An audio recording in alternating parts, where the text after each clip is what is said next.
Hello everyone, welcome to the Redmen TV for the Instant Match Reaction Show. Liverpool 1, Ajax 0. I'm Paul Machin, that's Chris Pajak. Let's dive into it, Chris. What are we talking about? We normally have a conversation about it and you go, oh, this, and oh, okay, sounds. Yeah, I mean, take your pick. I mean, let's focus on the players who were outstanding, who we maybe didn't expect to be outstanding. We'll start with the goalkeeper.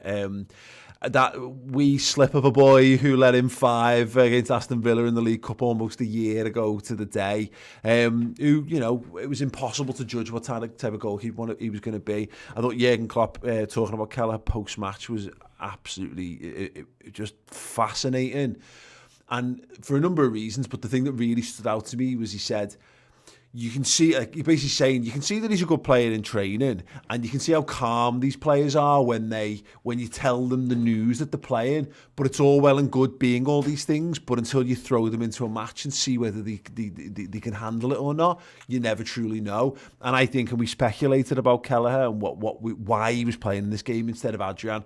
Klopp said he wanted a football playing goalie. Sounds, that makes perfect sense, but he's still got to go out. And I think there was plenty of scope there for, if he's crap, you just play Adrian on Sunday. But I think what Kelleher has done there is gone, I'm second choice Liverpool goalkeeper now. Oh, wow. Yeah, definitely. And it was a 10 out of 10 performance. You couldn't ask any more of Kelleher there tonight. And it was a complete performance as well. You know, it's not just one bit where he's had loads of shots and you think, oh, he's had loads of... Well, he had loads of shots to save. He made 4 saves, 3 of which were in the area and 1 didn't count, so he made 5 saves in my eyes. But then his distribution, brilliant. We talk about football and goalkeeper. The lad's both-footed. Yeah. Like, that just tells you, kind of what we were talking about during the game, is these youngsters, they're brought up, young goalkeepers, to play that way. And it was just, he played the ball with whatever foot it was easiest and quickest to play. He didn't want to get himself into trouble. So he just played it left-footed if he needed to, played it right. His distribution with his hands was great. His command of his area was great. He caught one in the middle of the area, probably 15 yards away from his goal. Dead easy take, but he catches it. Yeah. And he goes down. Yeah. And so he's showing a little bit of game management there as well. He's just showed everything that a goalkeeper needs. The thing that was really telling, I think it was it Ross who said when we finished the show, he was like, at any point did you shit yourself when he had the ball? And no, because he's a bit snappier in his movement. What's the one mistake, the Adrian mistake? And it's the thing that he gets wrong most often, is that he gets pressed and he's a bit too slow. And I always find this with footballers who are maybe trying to prove that they're better at football than they are. And instead of doing things quickly, they do things more slowly to almost say, like, show, I've got control of the situation. I'm cool, I'm calm. Exactly. Whereas what you are is fucking too slow. And Adrian's been caused. I think about Danny Ings doing the mistake he made last season in particular. He makes that mistake time and time again. There was a couple of times where they tried to get on him. And there's one in particular, and even though it was like, I think Adrian might get caught out, he's actually quite quick over a yard or two, so he goes, oh no, okay, I'm getting pressed, that's fine, no problem, and he plays the ball out. His kicking wasn't brilliant, you know, it wasn't Alisson levels of distribution. I'm not looking at go, oh my God, we've got an Edison or an Alisson here, but let's also remember that, I'm sorry, but who was Alisson Becker 2 seasons before we actually signed him? You know, he's behind Wojciech Szczesny as the Roman backup goalkeeper at that point. He's only really become a world-class goalie the season before he joins us. So there's plenty of time to come for a 22-year-old Kelleher there. But no, I agree. It was not a perfect goalkeeping performance. There's loads of little things that can be improved on there. Great. I don't expect him to come in and beat Alisson Becker. I wasn't expecting him to come in at all. And he's come in, and yeah, for me, again, just in terms of, like, and Klopp said it, you wanted a footballing goalkeeper. I can understand you might lose a little bit in just, you know, in pressure situations, maybe having a young goalkeeper, and in personality maybe, but I saw his post-match interview, he seemed quite calm and composed. He seemed quite like, almost like he was enjoying it. Yeah. And why wouldn't you? Yeah. You've just come in a Champions League game that has secured Liverpool's passage into the group, into the knockout rounds, and you were between the 6. And it wasn't like a passive performance. He was there. He was integral to us keeping a clean sheet tonight. Yeah. And I'm not sure we keep a clean sheet with Adrian. And this is the thing, you know, Klopp sees each week and saying, as Klopp himself said, I'm not sure, and which is why it's a tough decision, but a bloody brilliant decision by Jürgen to put him into that. The save that he makes from Klaas-Jan Huntelaar toward the end, that's as important as the Curtis Jones goal. Lauren Black, who does the RMTV Women's podcast for us, who said it was shades of Alisson against Napoli, and again, that save sends us through. That sends us through to sends us through top of the group as well. It's one of them. I said it during the commentary. It doesn't look impressive. It's the other one in the first half where he's diving and he tips it over. It looks a more impressive save when you slow it down because it's an archetypal full stretch sort of tip. But at that range, with a striker like Huntelaar and the reactions to do it, again, all the things around it, just it's one thing getting your hands on it, it's another thing getting it over the bar into safety, isn't it? And definitely. As you say there, 35-yard screamer was hit, and it's one of them where it's a good save, it's a great save, but it's also much easier for him because he can see it coming. And there's no dip on the ball. Like, the dip's what gets you in those situations, I'd imagine. So, yeah, brilliant performance from Kelleher tonight. Well deserved. Yeah. And great just to see Jürgen go straight over to him and give him a big hug. Because he understands. And even though now we're going through problems with all the injuries and everything else, you can still see he's still building people up. Yeah. And that's part of his job as well. An underrated part of how good a manager he is. We're like unearthing these lads and we're putting them in, and they are rough diamonds. I think that's what they are, and that's great because it's not like we're not pulling lumps of coal out and chucking them out and hoping that we're gonna get something out of them. We've been blooding these lads, and Klopp was talking about knowing these lads for a number of years now. These have all grown up under Jürgen Klopp at the club. They've had this year. They've had this. They've been waiting for a hug for 4 years. Oh God, absolutely, aren't we all? From anyone really at this point, but great, and I think it goes into, there's a comment, we had a super chat on the last show, but I didn't want to miss out, from Ryan Rogers. He said, I said Klopp would get a result with this group of players. What an important game for the Kelleher's, Williams's and Jones's confidence. Walking up the red. Nico Williams in particular, I don't think Curtis Jones needs confidence. The man is like confidence in human form, but Nico Williams does. And again, Klopp's post-match, Chris, he said, I had a long chat with Nico, and I think you can tell, I was thinking about Nico Williams this week, and I wanted to go and give him a big cuddle because he looks like the kind of lad who probably just needs a bit more sheltering and a bit more protection. Whereas Curtis Jones is just walking around, popping wheelies left, right and centre. Kelleher looks a little bit more like that now, but he's a few years older. Nico looks like he just needed an arm round the shoulder. Yeah, there was some really interesting conversations pre-match between Michael Owen and Rio and Gary Lineker and Peter Crouch on the BT coverage, wasn't it? And they were talking about that young lad coming into the side and doubting yourself. And I think they got it spot on. I thought that's what he was giving off to me. It was like, do I belong? That was the question that was in his head all the time. And getting an assist tonight will do him no harm whatsoever. But also, I think the Robertson injury really helped his game tonight. I think he did a solid, steady job first half. But when Robbo was asked to just sort of sit back and not maybe go forwards, and again, I'll have to say it, Klopp's decision to put Wijnaldum in the 6 and Henderson in the 8 was what changed the game. Mm-hmm. And then because of that, Nico Williams has got that bit more protection over on the right-hand side. He's able to go forwards, and he's able to do what he does best, and almost, he's unleashed then, isn't he? And he's able to get forwards time and time again and gain that confidence bit by bit. You see every time he goes forward, he got a little bit more confidence, a little bit more rangy with his passings, able to get that ball across. And brilliant performance by him again in such testing circumstances for him as well. He's a very brave footballer, and I think it gets forgotten because the performances, particularly in the last couple of games, he's been hung out to dry by the lads around him. That's the best team he's been in for a week now. In what he's had to do, and think about the weekend. He's got Nat Phillips playing alongside him, who is not a cultured footballer. And I keep doing this. I don't want to disrespect Nat Phillips. He put a great performance in, but it's night and day between him and Matip playing on that side. For example, as we saw there, you need players to support you in that role, not just whether you're a 19-year-old kid just making your way in the game or not. Anyone at that position, the way we are structured, the way we are set up, Trent gets himself out of trouble. Trent needs less because he can pass the ball to anyone on the pitch at any given time because he's that talented. But Nico is a much more dynamic fullback, but he needs people running off him. And he's happy on the ball. He's happy to be under pressure, but he just needs someone to pass to. And Jordan Henderson provided him with another man to pass to. And then if you go to Salah's then got another man. But the whole right hand side functioned infinitely better better for Jordan Henderson being in his best position, and it, as you say, completely changed the game. No, it did, and again, Salah. I mean, tough outing for Salah. Really, I think the front three. I mentioned on the play ratings, and just to get your take on this, Paul.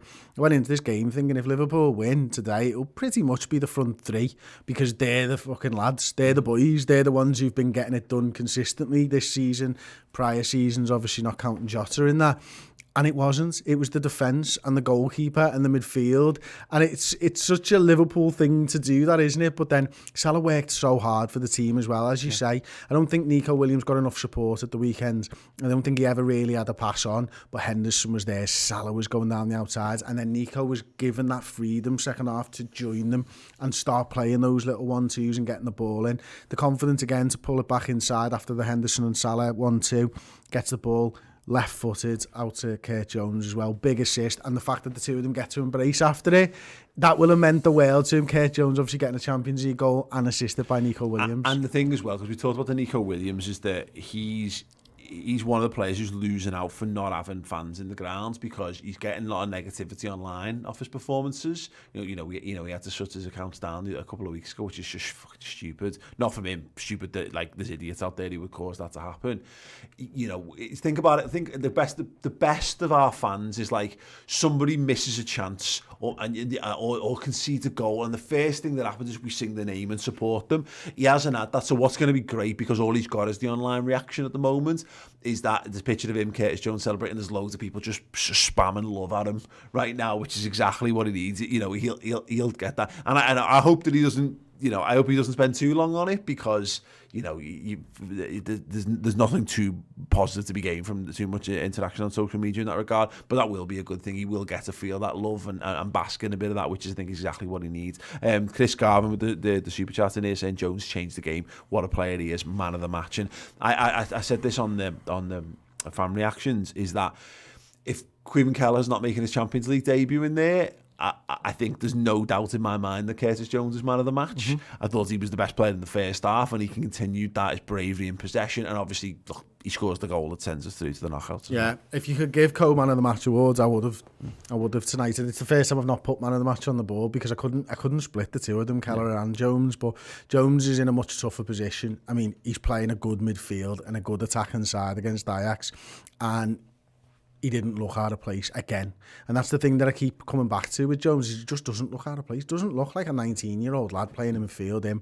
And like a year and a half ago, he wasn't even a midfielder. He wasn't even a centre mid. And now he just looks comfortable with everything that's going on around him. That ability to break from deep. Gets his eye in early with a poor shot, hits the post, then obviously gets another opportunity and scores. The finish is tremendous. Like I was saying to Ross before, Paul, I don't particularly enjoy listening to Michael Owen talk on BT Sports, but when he talks about finishing, I'm like, oh.